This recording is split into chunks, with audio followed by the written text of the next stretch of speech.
হে যুবক ভাইয়েরা, আল্লাহকে ভয় করুন। ওই ভয়াবহ দিবসের কথা স্মরণ করুন যেদিন আপনার জীবনে সব সুখ ও আনন্দ বিলাসকে ধূলিসাৎ করে দেবে। সেই দিনের কথা স্মরণ করুন যেদিন আপনি হবে নির্জন কবরের একা বাসিন্দা। সেদিনের কথা স্মরণ করুন যেদিন আপনার সন্তান সন্ততি, স্ত্রী, পরিবার, আত্মীয় স্বজন, পাড়া প্রতিবেশী, ধন সম্পদ, বন্ধু বান্ধব সবকিছু থেকে আপনি বিচ্ছিন্ন হয়ে যাবেন।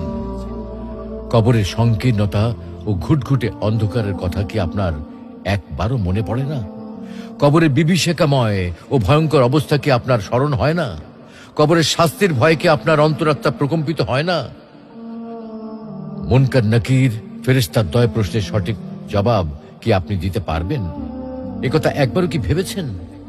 অনুরূপভাবে কবরের অপুরন্ত সুখ ও অনাবিল শান্তির কথা কখনো কি আপনার হৃদয় পটে জাগ্রত হয় না? তাই বলছি, হে যুবক ভাইয়েরা, আর দেরি না করে দ্রুত ছুটে আসুন মহান আল্লাহ রাব্বুল আলামিনের বিশাল ক্ষমার দিকে, মহান আল্লাহ রাব্বুল আলামিনের রহমতের দিকে, মহান আল্লাহ রাব্বুল আলামিনের অনুগ্রহের দিকে। মহান আল্লাহ রাব্বুল আলামিন আপনাদেরকে বলছেন, তবু কি তারা আল্লাহর কাছে তওবা করবে না এবং তার কাছে মাপ চাইবে না? আল্লাহ অত্যন্ত ক্ষমাশীল ও করুণাময়।